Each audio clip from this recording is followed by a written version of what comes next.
In GiftHintz, a wishlist lives inside my Hintz as a collection. Start on your Gifts dashboard, switch to Wishlists, and tap Create.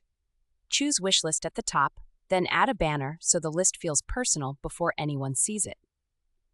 You can browse the library or pull a favorite image from your photo roll in seconds right away. When your photo roll opens, pick an image that matches the wishlist vibe. A strong banner makes the collection feel curated and recognizable. Adjust the crop until the banner looks just right, then tap Choose. Next, give the wishlist a clear name like accessories and add a short description so friends know what it is for.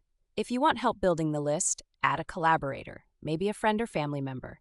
If not, remove them and tap Create to finish the setup cleanly. Your wishlist is now a draft. Open it to start adding gifts or use the top menu to publish. Once published, friends can find it in their feed and shop with confidence.